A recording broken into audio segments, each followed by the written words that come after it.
Salam alaikum, chers internautes. C'est toujours un réel plaisir de vous trouver ici sur Fissel TV avec notre cher frère, ami et collègue, Monsieur Ba, professeur de lettres modernes au niveau du lycée Fissel Madane. Monsieur Ba, bonsoir. Bonsoir, encore une fois, Monsieur Silla. Un réel plaisir, encore une fois, de partager ces moments de révision, mais aussi ces moments de partage et de communion sur la littérature. Comme vous le savez, la littérature est une activité qui est tellement nourrissante que voilà, que Eric Emmanuel Smith avait dit que la littérature ne bégait pas l'existence. Elle l'invente, elle la provoque et elle la dépasse. Donc voilà. Aujourd'hui, on va parler de quoi? Donc aujourd'hui, comme je vous l'avais promis, chers internautes, on va revenir sur les courants littéraires, les notions de courant littéraire, les définitions, qu'est-ce qu'un courant littéraire et quels sont les courants littéraires que la littérature a connus depuis son apogée et voilà, donc jusqu'à nos jours. Et par la même occasion, revenir sur les contraintes que les écrivains ont eues à un moment donné, les appartenances, pourquoi certains ont quitté les courants pour aller sur d'autres, quelle était l'esthétique, quelles étaient les visées, les caractéristiques, et c'est ce qui fait la beauté de la littérature en fait. Merci Monsieur Ba. Avant tout d'abord, c'est internaute, je vous demanderai de bien vouloir s'abonner sur Fissel TV et d'activer la cloche de notification, d'aimer, de partager et de commenter. Voilà. Donc, Monsieur Ba, nous remercions aussi avant d'emblée la maison d'accueil, le restaurant Kriya Mbir. Monsieur Ba, qu'est-ce qu'un courant littéraire? Donc, je vais attirer l'attention d'abord des élèves sur le fait de ne pas confondre courant littéraire et genre littéraire. Parce que quelquefois, dans les exercices que nous corrigeons, on est confronté à ces genres de confusion-là, ces genres d'amalgame. Parce que quelquefois, vous pouvez lire un élève dans sa dissertation, vous dire que, par exemple, que le roman est un courant littéraire. Donc ça, c'est une confusion totale. Donc il ne faut pas confondre genre littéraire et courant littéraire. Donc ce soir, nous allons parler que des courants littéraires. Donc, et qu'est-ce qu'un courant littéraire? Donc un courant littéraire, c'est en même temps un mouvement littéraire, c'est la même chose. C'est une école qui regroupe des écrivains appartenant à des nationalités différentes, appartenant à des pays différents ou bien qui sont dans des pays différents. Et ce regroupement-là peut être de façon volontaire parce qu'ils le veulent ou bien de façon hasardeuse parce que peut-être qu'après avoir publié, ils se sont rendus compte qu'ils partageaient la même façon de restituer le réel dans leurs œuvres. Donc, et considéré comme courant littéraire, c'est un ensemble de ressemblances, que ça soit volontaire ou fortuite, chez des écrivains d'une même génération. Pourquoi? Parce qu'ils partagent la façon de voir l'art, la façon de percevoir l'art, mais aussi ils partagent les mêmes visions du monde sur l'art, mais aussi, et plus important, c'est qu'ils partagent la même façon de restituer le réel dans leurs œuvres. Donc c'est ça. Donc c'est une école qui regroupe des écrivains appartenant à des pays différents, des nationalités différentes, et qui décident de se regrouper pour en fait véhiculer leurs convictions littéraires et leurs idées vont passer à travers ce qu'on appelle les manifestes. Donc c'est pourquoi donc, tout au long de cette révision-là, nous verrons qu'à chaque courant littéraire, il y a un chef de file d'abord. Un chef de file qui dirige, que tous les autres estiment, de par sa grandeur, de par sa vision des choses, et il y a toujours un rédacteur du manifeste. Donc si on prend tout au long des courants littéraires que nous allons voir, il y a un initiateur, des théoriciens, mais aussi des membres qui sont des adeptes de ces courants-là. Et à partir de quand a-t-on commencé à parler de courant littéraire? Donc on a commencé à parler de cette notion de courant littéraire au 19e, attention, parce que le 19e siècle a connu plusieurs courants, mais chaque courant qui naît va être en réaction avec celui qui va précéder. Mais quand même, il faut remonter au 16e siècle, parce que le 16e siècle marque la modernité en France. Et si on parle de littérature française, et que la France est devenue moderne quand? La France est devenue moderne au 16e siècle, avec cette fameuse révolution qu'ils ont voulu faire dans leur façon de voir le monde, etc. Donc on a appelé communément l'humanisme. Donc l'humanisme va être le premier courant au XVIe siècle, mais c'est un seul courant qui va dominer jusqu'à la fin du siècle. Mais quand on parle de courant littéraire, c'est un foisonnement des idées. C'est-à-dire c'est des écrivains qui sont là et qui partagent une même vision du monde, mais qui seront tout de suite remplacés par d'autres qui viennent et qui estiment que l'art peut avoir une autre fonction plus utile que les leurs. Donc, ce foisonnement-là des idées a fait que donc, le 19e siècle a connu 5 courants littéraires. Je cite le romantisme d'abord, avec Victor Hugo, qui était le chef de file. Ensuite, le réalisme avec Flaubert, Balzac, Stendhal. Et après, on a le naturalisme qui est une continuité du réalisme. C'est pourquoi, dans certains manuels, vous verrez que le naturalisme n'est pas à proprement parler un courant littéraire. C'est juste un durcissement, une continuité du réalisme vers d'autres conceptions plus pointues, plus audacieuses. Parce que les réalistes exploraient le réel. Mais voici que les naturalistes, dirigés par Zola et les frères Goncourt, vont être influencés par les travaux de Claude Bernard. C'est pourquoi toute leur étude va être orientée vers une vision plus ou moins scientifique. Est-ce que vous voyez? Donc, après le naturalisme, on a le Parnasse. Les Parnassiens dont on a parlé hier, sur l'art pour l'art, etc. Après les Parnassiens, donc, certains membres vont critiquer le mouvement et vont sortir pour créer le symbolisme. Donc, il s'agit de Charles Baudelaire. Donc, vous voyez que donc, ces courants-là, chacun vient faire son tour. Les écrivains parlent de... Et il y a même des écrivains qui peuvent changer de courant en courant. C'est pourquoi, quelquefois, il y a des écrivains qui ne peuvent pas être qualifiés de tel courant à tel courant. C'est l'exemple de Guy de Maupassant. Guy de Maupassant a été d'abord un romantique. Mais quand les réalistes étaient venus, il est allé vers les réalistes. Donc quand vous lui demandez à quel courant appartenez-vous, Guy de Maupassant, il dit que je suis Apollinaire au XXe siècle. Je suis Guillaume Apollinaire car ma littérature est le carrefour des arts. Dans mes écrits, vous pouvez retrouver toutes les formes de pensée, mais aussi toutes les formes d'écriture. Donc, je suis le carrefour des arts. Donc, voici en temps soit peu. Donc, on a commencé à parler de notion de courant littéraire à partir du 19e siècle avec le foisonnement des idées, mais à partir du 16e, il y avait des courants. Et au 16e siècle, il y avait un courant qui dominait qu'on appelle l'humanisme. Au 17e siècle, il y avait un premier courant qui n'a pas duré. C'était le baroque, que les gens n'en parlent pas, alors que c'est important, nous allons y revenir. Après, le classicisme avec le règne de Louis XIV. Est-ce que vous voyez? Au XVIIIe siècle, maintenant, on a le rationalisme, parce que des penseurs, des penseurs se sont regroupés pour se pencher sur une question. C'était quoi? C'était de sortir les croyances françaises, c'est-à-dire ce que les Français croyaient. L'Église était là et tout, donc il fallait remettre en question tout. Et le rationalisme va conduire à ce qu'on appelle la Révolution française de 1789. Nous allons y revenir. La France est devenue république le 14 juillet 1789. Donc, et cela est dû à quoi? À ces penseurs qu'on a appelés philosophes, parce qu'ils ont remis en question tout, leur établi les croyances, les choses, donc certaines croyances dogmatiques. Et ils ont réussi à libérer la France de la tyrannie, à libérer la France de la monarchie absolue. Donc la France est devenue républicaine au XVIIIe siècle avec ces écrivains-là. Mais maintenant aussi, au XIXe siècle, là, c'est le grand siècle. C'est le grand siècle, pourquoi? Parce que c'est un siècle qui a connu au moins 5 courants littéraires. Un seul siècle, 5 courants littéraires. Alors que le 16e siècle, c'est un courant qui a dominé. Le 17e siècle, c'est le classicisme. Le 18e siècle, c'est le rationalisme. Mais voici que le 19e siècle est considéré comme le grand siècle, avec la révolution industrielle. Est-ce que vous voyez? Et la France qui vient d'être une république, donc tout va changer, les choses vont changer, la vision du monde et des choses vont changer, et l'homme aussi va se mettre au centre de l'univers et va contrôler tout. C'est pourquoi donc le 19e siècle est considéré dans la littérature comme le siècle de révolution, avec la révolution industrielle en France et tout. Donc, et le 20e siècle, on a le surréalisme, qui est un courant qui va naître entre les deux guerres, la Première Guerre mondiale et la Seconde Guerre mondiale. Et on a aussi l'existentialisme, on a le dadaïsme, on a la négritude. Est-ce que vous voyez? Donc, voici en temps soit peu, du 16e au 20e siècle, les courants que les élèves pourront explorer dans leur texte, notamment sur les questions qu'on les pose. Ouais. Il y a combien de courants littéraires? Apparemment, il y en a beaucoup. Exactement, il y a un nombre bien défini. Non, il n'y a pas de nombre bien défini, car chaque siècle a connu ses courants. Je viens de dire que donc, l'humanisme va connaître peut-être deux générations d'écrivains. La première génération, c'est celle de François Rabelais. La deuxième génération, c'est les poètes de la Pléiade. Au XVIIe siècle, on a eu le baroque, le classicisme. Après, on a eu au XVIIIe siècle le rationalisme. Donc, il n'y a pas un nombre. Ça dépend des siècles.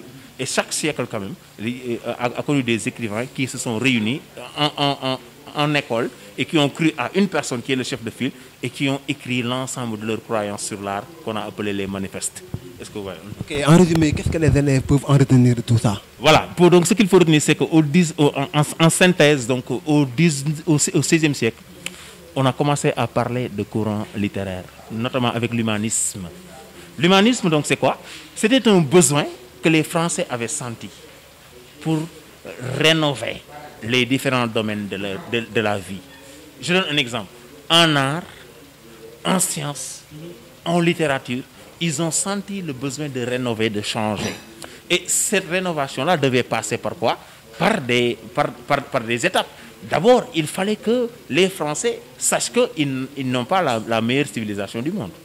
Donc, parce que pendant la période qu'on a appelée la période du Moyen-Âge, les Français la France était un pays qui était ancré dans ses traditions, refusant de sortir, d'imiter l'autre de par ses cultures, d'imiter l'autre de par sa façon de voir le monde. Et voici que l'Italie va le faire au XIVe siècle.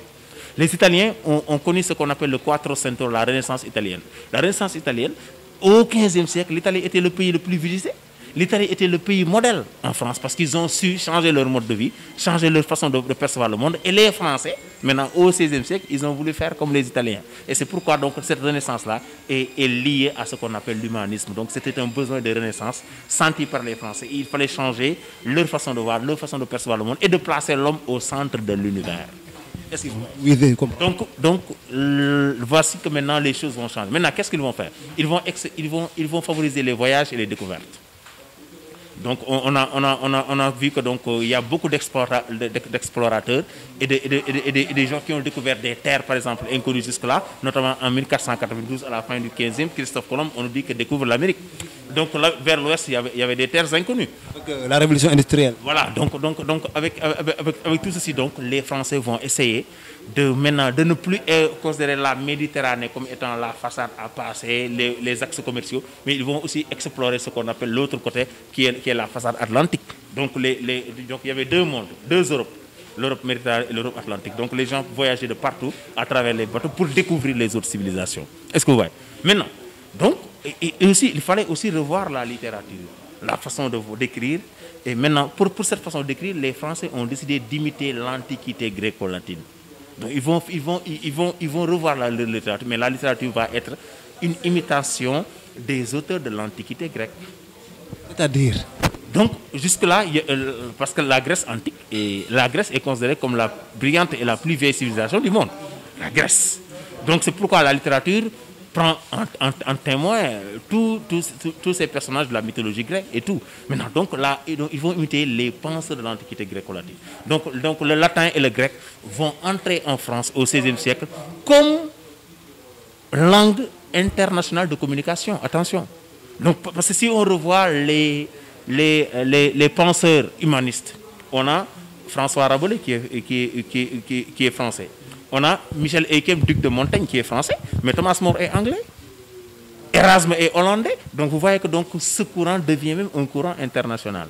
Il n'y a pas que les Français qui sont, mais il y a beaucoup de penseurs qui sont venus d'aujourd'hui et qui partagent la même vision. Donc c'est ce que je vous disais tout à l'heure. Donc c'est ça qu'on appelle une école littéraire.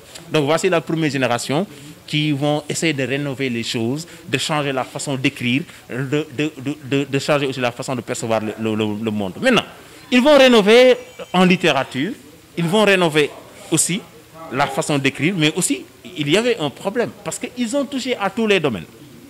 Ils ont changé le monde, la façon de voir le monde, les choses, et ils ont mis l'homme au centre de l'univers.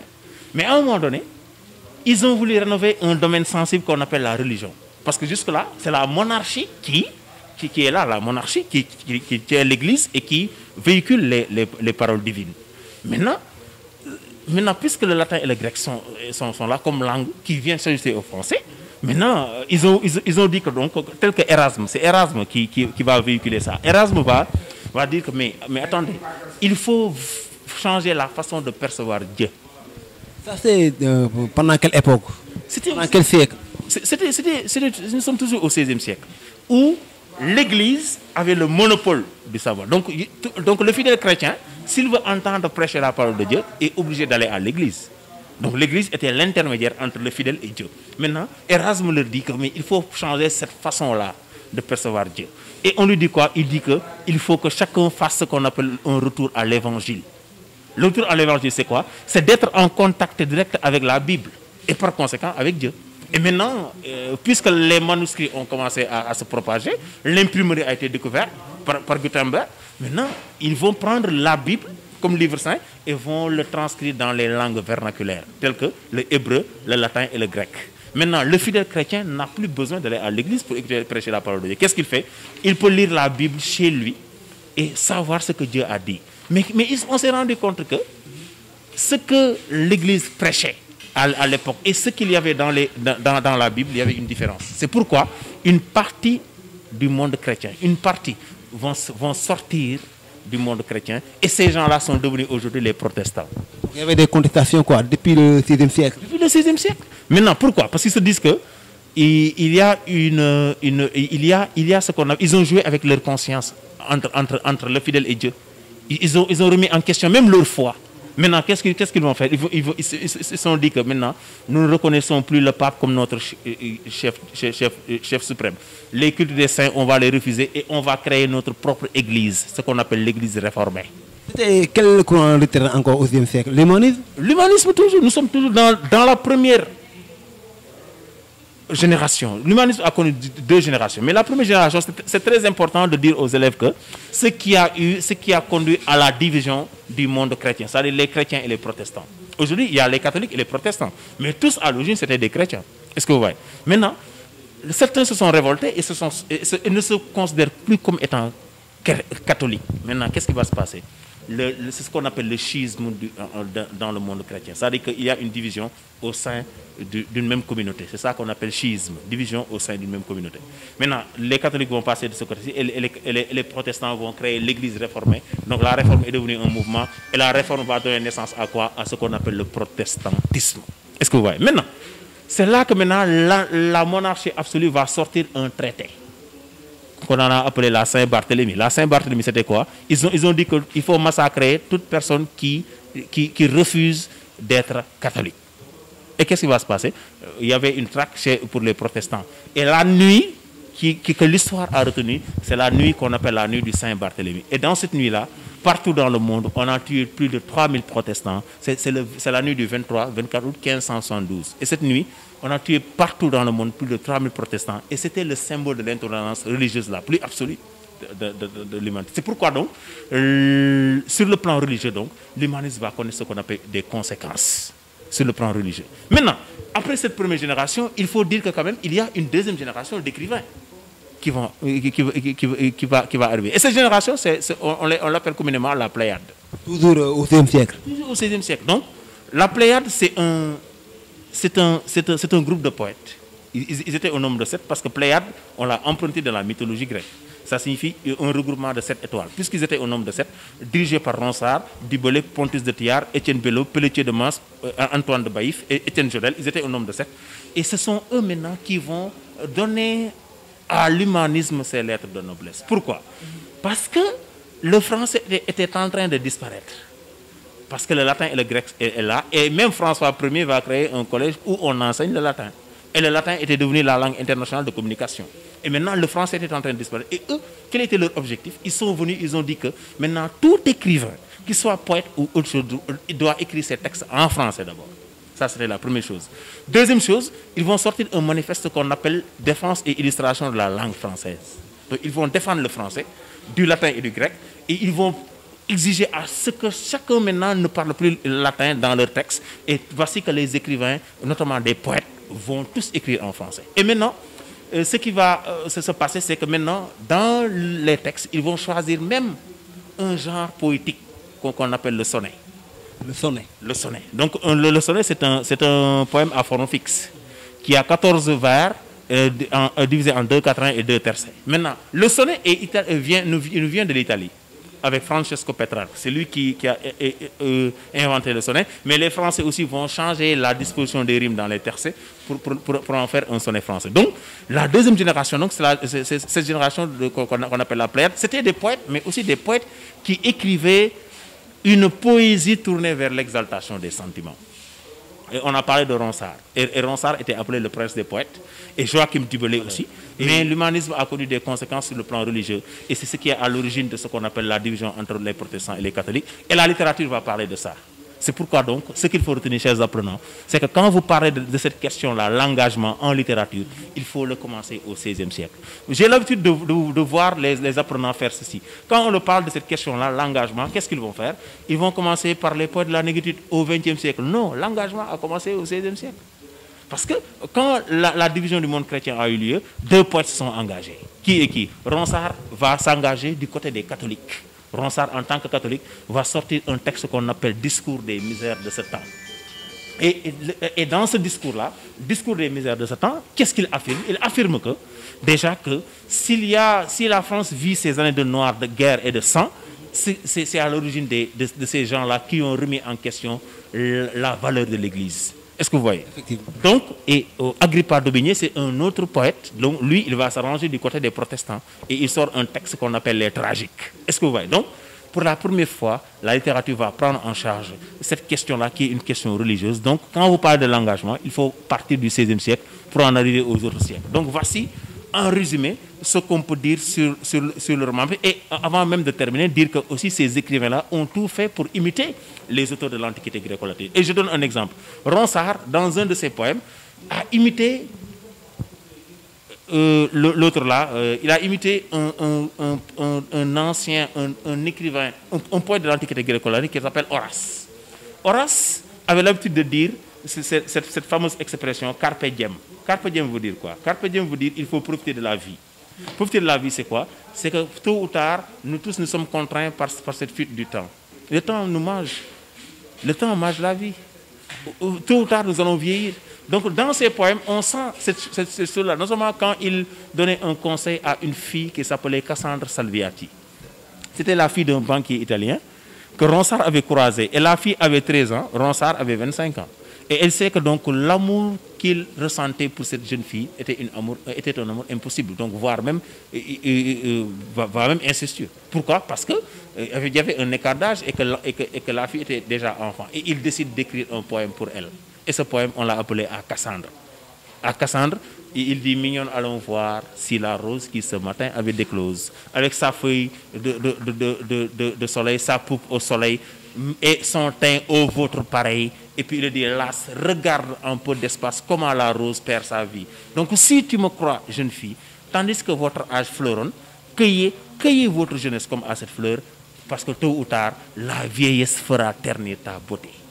Et c'est ce que Senghor disait dans Femme nue, femme noire. Il dit: femme nue, femme noire, je chante ta beauté qui passe. Forme que je fixe dans l'éternel, avant que le destin jaloux ne te réduise en cendres pour nourrir les racines de la vie. Donc c'est une façon de dire quoi? C'est une façon de dire que donc, la fuite du temps est pesant sur nous. Et puisque l'homme est obsédé et impuissant par rapport à cette fuite du temps-là, donc le poète est en train de dire quoi à la jeune fille? Mieux vaut profiter de ta vie. Et aussi on revoit cueillez votre jeunesse. C'est une façon de dire que donc profite de ta jeunesse, profite de ta beauté, parce que tôt ou tard, la vieillesse va l'emporter.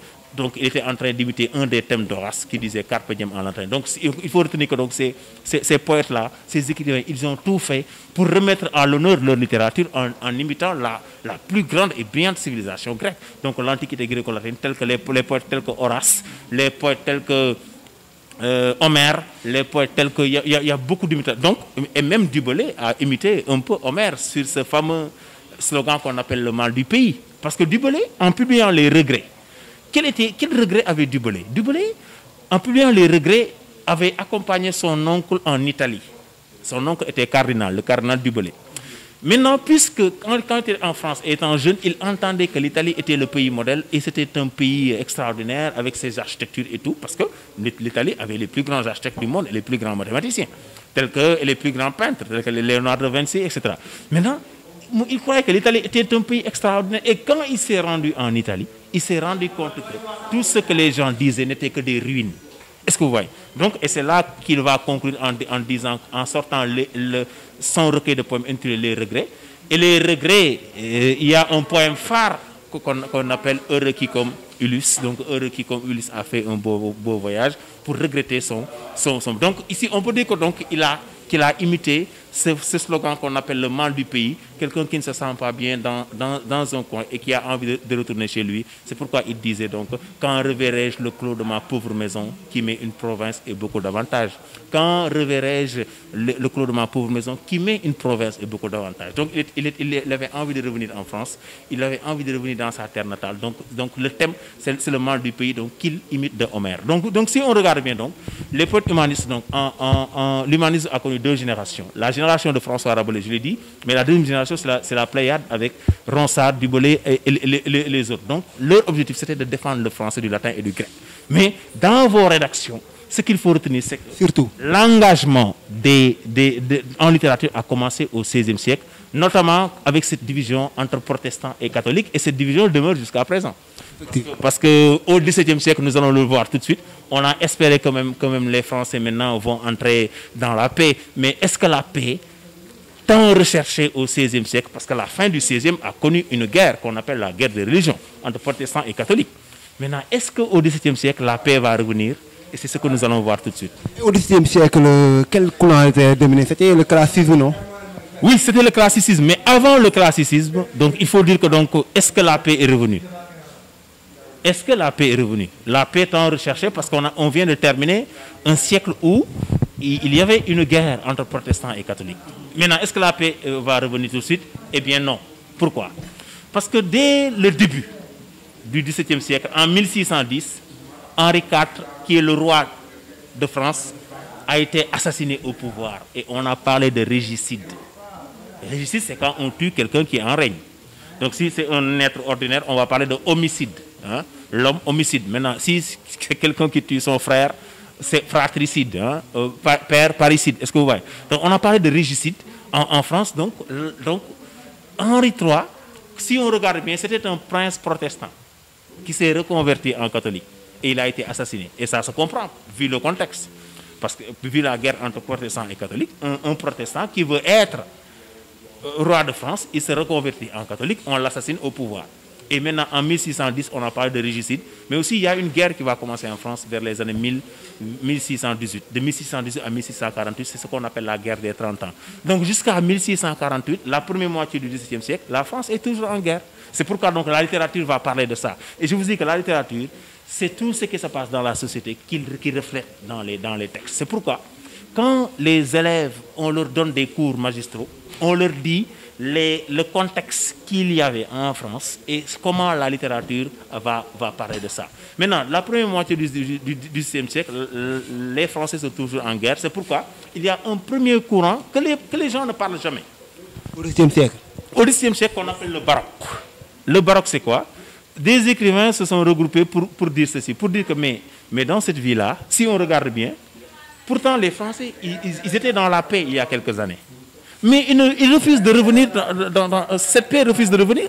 Donc ils concluent que dans cette vie-là, rien n'est constant. Tout est changeant. Est-ce que vous voyez? Donc tout se métamorphose. Donc, et cette façon de percevoir le monde va connaître ce qu'on appelle des œuvres qu'ils vont publier. Par exemple, Honoré d'Urfé est un écrivain baroque et il va publier l'Astrein. Et qu'est-ce qu'il va dire dans le livre? Il va dire que les Français étaient en paix il y a quelques années. Maintenant, ils refusent, c'est comme si la paix refuse de revenir. Et maintenant, il dit que donc, dans cette vie-là, rien n'est immuable, tout est changeant. Maintenant, les baroques vont se dire que donc, dans cette vie-là, tout est incertitude. S'il y a une seule certitude, c'est quoi? S'il y a une seule chose qui est certaine, que tu connais toi dans cette vie-là, c'est quoi? Ça doit être quoi? Que tu vois, c'est quoi? À part cela, ils disent que tout est changeant, rien n'est immuable, tout est changeant, tout est métamorphose. Et ils disent que cette chose-là, c'est la mort. Il n'y a que la mort qui est une certitude. Parce qu'on voit des gens mourir. Mais il dit que voici la seule certitude sur terre et toutes les autres ne sont que des jeux. C'est pourquoi il conclut en disant en latin « Theatrum mundi ». Ça veut dire quoi? Que le monde est un théâtre. Nous sommes les acteurs et Dieu est le grand spectateur. Il nous regarde. On va finir par mourir. Est-ce que vous voyez? Un jour, on va finir par mourir. Et maintenant, ce courant va disparaître tout de suite pour laisser la place au classicisme. Donc, c'est pourquoi, dans certains manuels, chers apprenants, vous allez voir que le XVIIe siècle est assimilé à ce qu'on appelle le siècle de Louis XIV. Pourquoi? Parce que c'est vers les années 1661 que la France va connaître un roi très jeune qui va venir éradiquer tout le mal. Pourquoi la France toujours? On parle de... Parce que quand on parle de littérature, l'origine, c'est la France. Nous, notre littérature se base sur la France. On a une école française. On a une école... Je veux dire, au XIe siècle déjà, on parlait en France, surtout dans la littérature. La littérature négro-africaine va arriver. Mais au 19e et 20e siècle, ça va arriver. Parce que la poésie va naître, mais quand? Depuis les États-Unis, tu me permets de faire une digression. C'est depuis les Noirs américains aux États-Unis. Avec l'esclavage, ils vont la fin de l'esclavage vers les années 1848. Donc nous sommes au 18e, au 19e. Maintenant, c'est au début du 20e siècle que cette littérature va arriver en France avec Senghor. C'est ce que je disais tout à l'heure. Jusqu'au 17e siècle, on parle toujours de littérature française. Parce que c'est le soubassement. Donc on poursuit les époques et pour voir maintenant quand est-ce qu'on a commencé à parler de littérature négro-africaine, nous allons y revenir. Et Louis XIV, quel rôle a-t-il joué de tout ça? Donc on va revenir. Donc Louis XIV, c'était un roi jeune qui vient et qui va éradiquer tout ce mal-là. D'abord, il vient, il dit, et il a deux idéaux. C'est quoi? Le premier idéal, c'est ce qu'on appelle un idéal humain. Il va dire que donc, puisque la France a connu des années noires de guerre et de sang, il nous faut refaire l'homme. Comment refaire l'homme? Il dit que donc, l'homme, on va lui octroyer des valeurs. C'est-à-dire un homme de goût, un homme de raison, un homme simple, avec une certaine clarté d'esprit. Voici l'homme qui est recherché au XVIIe siècle. Et c'est ce qu'on appelle le culte de l'honnête homme au XVIIe siècle. Et la raison est mise en avant. C'est pourquoi donc beaucoup d'écrivains, notamment des dramaturges, parce que le XVIIe siècle aussi est appelé siècle du théâtre. Pourquoi? Parce que c'est là qu'on a eu vraiment beaucoup de productions sur le plan théâtral, notamment dans la tragédie. Donc Louis XIV, après avoir instauré le culte de l'honnête homme, il va dire que maintenant, en littérature, nous allons rechercher un autre idéal, c'est ce qu'on appelle l'idéal esthétique. Esthétique, ça veut dire quoi? Au lieu de prendre une multitude d'écrits, on va prendre un seul genre qui est le théâtre, et notamment quel genre de théâtre? La tragédie. Donc la tragédie était une affaire de bourgeois. Pourquoi? Parce que même les personnages, c'est des personnages de haut rang social, c'est des généraux, soit des princes, soit des rois. Il dit que maintenant, il nous faut une tragédie. Mais, il dit aux écrivains, si vous faites la mise en scène de la tragédie, ne tuez pas sur la scène, ne mangez pas sur la scène. Est-ce que vous voyez? Parce que quand vous tuez sur la scène, le sang peut rappeler les années noires de guerre. Et il faut oublier ça. Est-ce que vous voyez? Maintenant, donc, il va dire que donc, si quelqu'un doit mourir, c'est un autre personnage qui vient raconter sa mort, c'est moins douloureux pour les spectateurs. Donc voici l'esthétique classique qui est mise en place. Et maintenant, qu'est-ce qu'il fait? Henri III avait donné des garanties aux protestants. Il l'enlève. Il sort un traité qu'on appelle l'édit de Nantes. Il dit que plus de garanties pour les protestants parce que ce sont eux qui sont à l'origine de tout ça. Maintenant, il n'y a plus de guerre. Les gens, la guerre se termine. C'est pourquoi on dit que donc on l'appelle par périphrase le roi soleil, parce que c'est lui qui va apporter la lumière en France et va éradiquer tout ce mal-là. C'est pourquoi le XIe siècle est appelé, dans certains manuels, le siècle de Louis XIV. Voilà. Et la paix est revenue. La paix est revenue finalement, et maintenant sur le plan esthétique, c'est ça qui nous intéresse, parce que la littérature, quand même, on a tendance à voir le côté esthétique. Maintenant, sur le plan esthétique, donc, il faut voir que malgré les multitudes de genres qu'on a connu. Parce que aussi, on a connu des romancières comme Madame de la Fayette avec la princesse de Clèves. On a connu aussi Jean de La Fontaine avec la fable. Il va donner des fables, le loup et l'agneau, etc. Maintenant aussi, on a connu aussi la Bruyère qui faisait la peinture des caractères. Mais le genre dominant, c'était le théâtre. Molière et Corneille, Racine et Corneille faisaient des tragédies. Et Molière faisait des pièces comiques. Maintenant, si Molière a tenté de faire de la comédie, une pièce de théâtre qui dominait, c'est parce qu'il a dit que donc, attention, si le roi veut faire de la tragédie une affaire de noblesse, moi je vais faire de la comédie une affaire de tous. C'est pourquoi il va dire que donc, je vais châtier les mœurs par le rire. Vous allez faire la tragédie en nous montrant l'image de notre destin. Parce que la tragédie, c'est quoi? La tragédie, la finalité, c'est la mort. Ça nous rappelle quoi? Notre destin, que nous allons mourir, tôt ou tard. Molière leur dit que si vous nous donnez notre image de notre destin, moi, dans la comédie, je vais corriger les défauts des hommes. C'est pourquoi il va dire castigare ridendo mores, châtier les mœurs par le rire. Est-ce que vous voyez? Donc on va corriger les gens, mais on va passer par le rire. C'est pourquoi il va donner beaucoup de pièces comiques. Tartuffe, Don Juan, l'école des femmes, Harpagon, l'Avare, beaucoup de comédies en même temps. Et il écrivait non seulement des pièces tragiques, comiques, Molière, il écrivait, il adaptait et il jouait. Est-ce que tu sais que Molière est mort sur la scène? Il est mort lors de la 4e représentation du Malade imaginaire. Réellement? C'était lui le malade imaginaire. Il jouait le rôle du malade imaginaire. Il est mort là-bas. Il était malade, mais il refusait de... Il a vu que le public était là. Et on ne pouvait pas renvoyer le spectacle parce que les gens l'attendaient. Qu'est-ce qu'il a fait? Il a forcé. Il monte sur la scène. Et le moment où le malade imaginaire devait mourir, il était mort pour de vrai. Donc nulle personne ne peut être aussi dramaturge que Molière. Effectivement. Donc il a donné à la comédie ses lettres de noblesse. Donc ce qu'il faut retenir donc, au XVIIe siècle, c'est quoi? Chers apprenants, il y avait des genres comme la fable. Maintenant, la fable, c'est une forme poétique. Hein? Ce qu'il faut retenir, c'est que l'esthétique qu'a imposé Louis XIV, c'était quoi? C'était que tous les genres devaient être écrits en vers. C'est la poésie qui dominait. C'est la poésie qui dominait. Parce que même les pièces de théâtre étaient écrites en vers. Si tu veux, tu peux vérifier dans Racine, Phèdre. C'est écrit en vers de 12 syllabes qu'on appelle alexandrin. Donc, l'esthétique de la poésie continue, même dans le théâtre, parce que le théâtre était écrit en vers. Est-ce que vous voyez? Est-ce que vous voyez? Merci. Voilà, donc le XVe siècle va connaître donc c'est le siècle du théâtre. Et bon, puisque le théâtre ne fait pas partie cette année, parce qu'on l'a sucré, ça veut dire on l'a enlevé parce que c'est un terme théâtral, on l'a enlevé du programme. Maintenant, ce qu'il faut retenir, c'est que c'est le siècle du théâtre, mais aussi c'est le siècle de Louis XIV.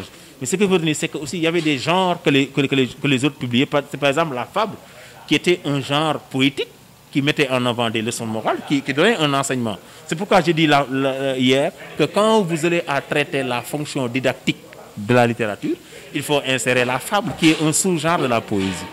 La fable, en tant que forme poétique, était là pour enseigner, pour donner des leçons de morale. Donc, voici en gros ce qu'on peut dire sur le XVIIe siècle. Et maintenant, le XVIIe siècle va se terminer, on l'a dit, par Louis XIV qui va mourir en 1715. Et on entre maintenant au XVIIIe siècle, qui est un siècle dominant en France. Parce que c'est au XVIIIe siècle que les Français vont devenir une république. La France va devenir une république. Je vais rester au XVIIe siècle avec toujours le classicisme. Donc, vous m'avez dit que déjà au XVIe siècle, avec l'humanisme, il y avait l'engagement. Et vous parlez-t-il au XVIe siècle maintenant, il y avait l'esthétique qui était visée. Donc, il y avait une différence exactement? Oui, donc si on parle de thème, donc au XVIe siècle, vous pouvez prendre les fables comme étant une littérature ou bien des écrits qui donnaient des leçons de morale. Donc la dimension ici, ce qu'il faut, pas la dimension satirique qui dénonce, mais c'est plus la dimension didactique. Mais après aussi, parce qu'on dénonçait quand même certains caractères, certains vices des hommes. Et il faut prendre aussi le théâtre à travers la comédie comme étant un moyen aussi de corriger les hommes de leurs défauts. Est-ce que vous voyez? Donc c'est ça que Molière disait dans la préface de Tartuffe. Il disait: si le rôle de la comédie est de corriger les hommes, je ne vois pas de privilégiés. Il dit que je vais toucher à toutes les classes sociales. Donc quand il a publié Tartuffe, l'Église a failli le tuer. C'est-à-dire la compagnie du Saint-Sacrement. C'est eux qui protégeaient les valeurs de l'Église. Il a failli être assassiné. Et qu'est-ce qu'il se prend? Il va se rendre chez Louis XIV. Et Louis XIV va le recevoir au palais. Parce que voilà. Donc ce qu'il faut retenir au XVe siècle, au XVIe, c'est l'engagement. Mais au XVIe siècle, il faut voir que donc, la comédie était là pour enseigner, mais aussi la fable était là aussi pour enseigner. Donc c'est la dimension didactique du livre qu'il faut prendre. Donc, chers apprenants, arrêtez encore une fois, quand vous citez les œuvres, de vous limiter à la poésie et au roman. La fable est là pour enseigner au XVIe siècle, mais aussi la comédie était là pour donner des leçons de morale. Merci, M. Ba. Le dernier mot? Donc, encore une fois, je remercie toute l'équipe de Ficelle TV, du PDG et aux autres. Donc, juste vous donner rendez-vous aux apprenants, qu'aujourd'hui, on s'est arrêté au XVIIe siècle et peut-être demain, nous allons parler du XVIIIe et du XIXe siècle. donc, et clôturer après avec le XXe siècle avant de rentrer sur ce qu'on appelle les genres littéraires, la poésie, le roman, puisque ce sont ces deux genres qui nous concernent cette année. Et terminer avec l'étude intégrale sur les œuvres littéraires telles que les contemplations de Hugo, Chant d'ombre de Senghor. On a aussi les soleils des indépendances d'Ahmadou Kourouma. On a l'étranger de Camus. Donc voilà. Donc ce rendez-vous est donné. Donc à chaque fois, chers apprenants, il faut suivre chaque jour les vidéos que l'on donne. Donc vous savez la procédure. Vous allez sur YouTube, vous tapez Fissel TV et vous abonnez. Après, vous aurez toutes les vidéos vous concernant. En attendant, portez-vous bien. Ne vous exposez pas au danger. Restez chez vous. Encore une fois, les masques, vous lavez les mains, le bac est très proche. Et voilà, donc rendez-vous est donné demain s'il plaît à Dieu. Merci, chers internautes, d'avoir suivi cette émission. Je remercie la maison d'accueil toujours, le restaurant Yaimbiye. Je remercie également Ousmane, notre cadreur, M. Ning, notre réalisateur du jour, le DG général Mamoudou Ndiaye. Donc, je vous donne rendez-vous très prochainement. Merci.